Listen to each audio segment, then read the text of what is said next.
Yeah. Hi guys, hello po. Continuation lang po ito ng vlog ko doon sa Hiraya.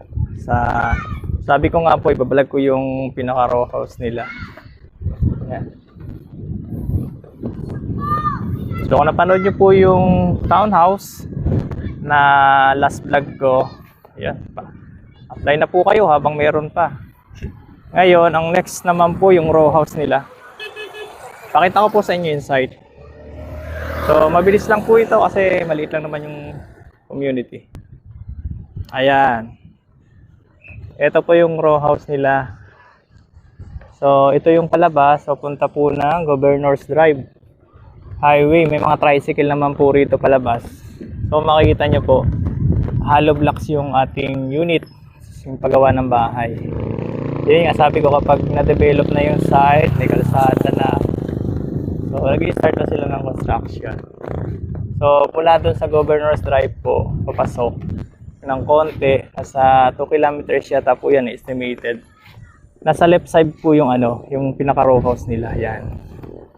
Tapos yung last vlog ko nga po, ito yun. Yan yung mga townhouse nila. Dito naman model unit pa lang po yung kanilang nakatayo kasi land development pa lang po yan.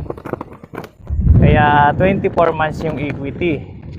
So dito naman sa row house, since mga gawa na po siya, maximum na 12 months lang po yung equity. So 157k po yung equity rito sa row house.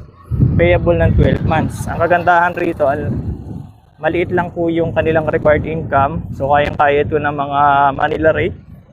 Minimum wager, 16,000 lang po yung required income nila rito. Tapos maganda, napakababa ng monthly, 5,700 lang. Ayan, ito yung site, maliit lang po yan.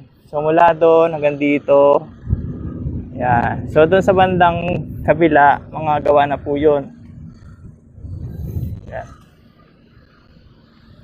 So wag po kayong mag-worry kasi ano po ito, 100% flood free. Etong subdivision na to kasi mataas po yung lugar. So silipin natin yung hanap tayo ng isang unit. Ang ganda po nitong row house nito kasi malaki yung floor area niya. 40 square meter po yung lote nito. Kaya malaki siya. Tapos yung pinaka floor niya 28 square meter. Yan. Ito yung actual turnover natin. Di ba po? Bihira na po kasi mga ganitong bahay na mga row house ngayon. So buti nga po meron pa dito sa 13. Yan. So as you can see, yalisin na po yung harap natin. Yung harapan natin nasa 2 meters yung harapan. Ayan, pwede nyo ipa-extend dyan.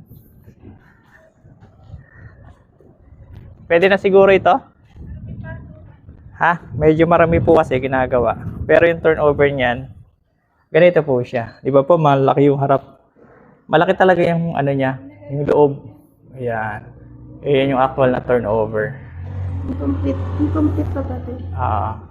So hanap pa po tayo ng malinis na kasi marami na po magagawa dito. Sa ngayon, may units pa naman po. Sana yung mga nakakapanood nito ay kung naghahanap kayo ng ganitong bahay, patripping na po kayo kasi mabilis lang maubos to.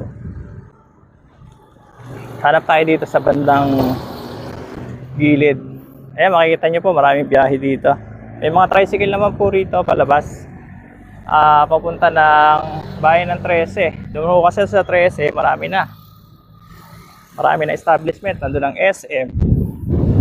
So napakalapit dito sa bayan ng 13. So makikita nyo mahangin kasi mataas po yung lugar.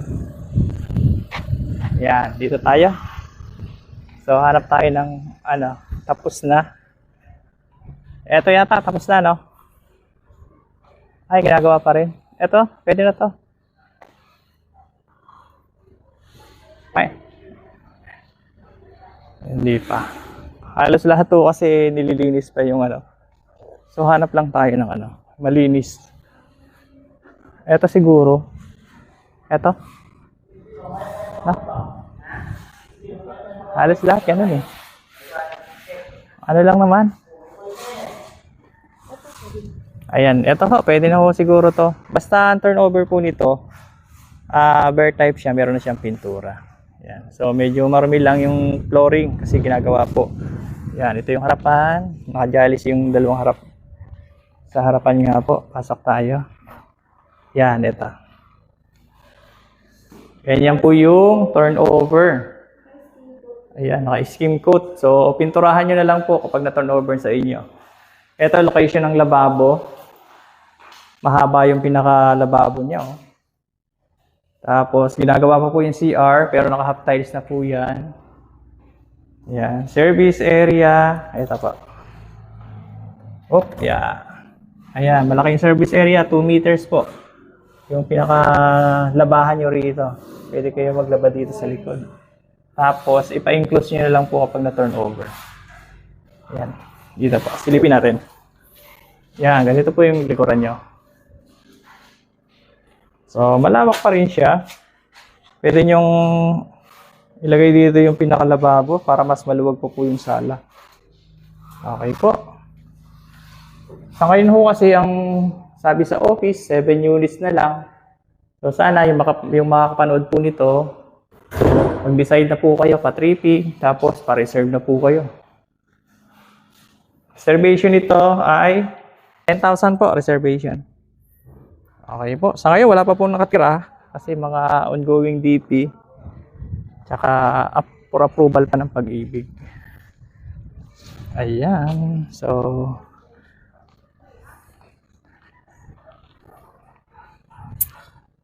ganda. Maganda yung bahay. Malaki.